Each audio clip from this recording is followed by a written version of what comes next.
Hey, what's going on everybody? Welcome to the video. So for today I have a pretty simple and short video for you guys. I'm going to teach you how to set a animation logic for your sword and how to create a part that actually gives your player the sword once you interact with it. So yeah, let's dive straight into it. The first thing you want to do is add a part. Now this part is going to be the sword giver. So inside it, you want to add a proximity prompt, and you can change the action text to get sword or whatever you want.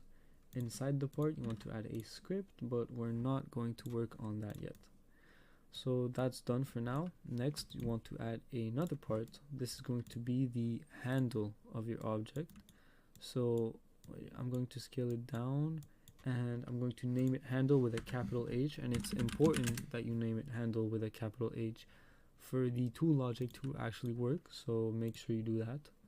Next, I want to add another part. Well, actually first I'm going to change the color of this handle to something like red so I can see it. This part is going to, the new part is going to represent the body of the sword. I'm doing it really fast now, so it's not going to be anything special. You guys can do it as sophisticated as you want. So okay, that's going to be the sword for now, I guess. Nothing too special. Now inside workspace, you want to add a tool.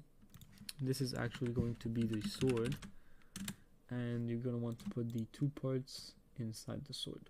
So there you go. Now we have a sword object. Don't forget to put a weld constraint to connect the handle with the sword body. So there you go. Now we have the sword, and okay, we're all set. Next, you go to avatar, build a rig, and block avatar to work on the animation. So actually before that, you want to put the sword inside the rig, and then we can work on the animation. So the first frame that I'm going to put is just him lifting the sword and then him swinging the sword. Now again, you guys can do it as sophisticated as you want. For now, I'm going to keep it really simple. Don't forget to set the animation priority to action and publish it to Roblox. Doesn't matter what you name it, just don't forget to copy the ID with this button. You can close it, and automatically it saves in Roblox anim saves under server storage. Inside this, I like to put a animation. I'm going to rename this animation to swing. Go to animation ID and paste what you just copied. Oops. And paste what you just copied. There you go. So okay, we have everything set. You want to get the sword out of the rig, delete the rig, and move the sword down to server storage. There you go. Okay, we can start working on the script. So the first script we're going to complete is the sword giver script. So the first thing you want to do is define the sword, which is just game get service server storage wait for child sword. So we've defined the sword. Next is script.parent.proximityPrompt.triggered connect function, and we get the player argument. This is important. The player argument is important because what we want this function to do is give our player the sword if he doesn't have it already, right? So how do we check if the player already has a sword? Well, we just create a boolean value. So local has sword is going to be equal to player.backpack find first child sword. So if the player.backpack finds the sword, then this is going to be true.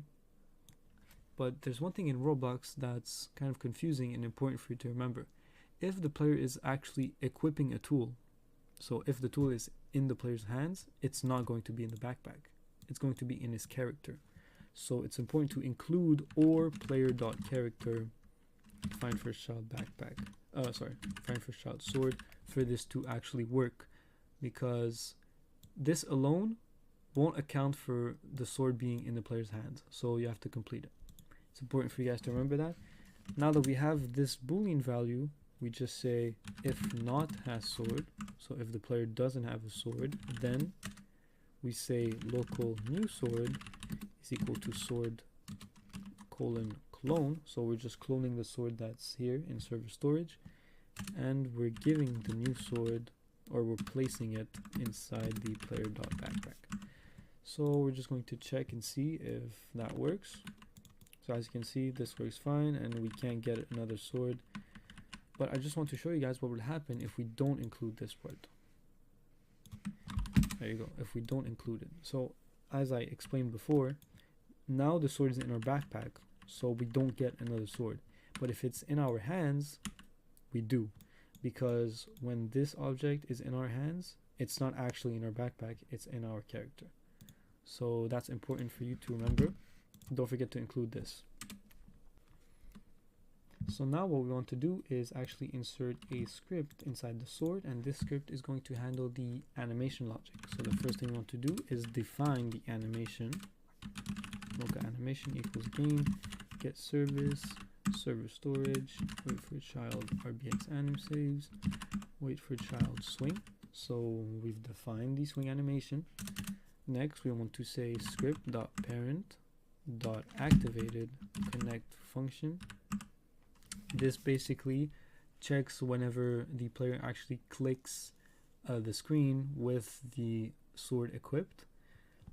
This will connect the function. Now it's important to remember that this sword, whenever it's activated, it's inside a player. So from that player we can access the humanoid. So we just say local humanoid is equal to script.parent.parent. Find first child humanoid. What we're doing is we're just saying script.parent, which is the sword, .parent, which is the player, find first child humanoid. Okay, if humanoid, then so if we do find the humanoid, then local animator is equal to humanoid find first child animator, and then we want to load the animation. We want to create an animation track, so local anim track is equal to animator load animation. There you go. And finally we can play the animation. There you go. So what are we doing here?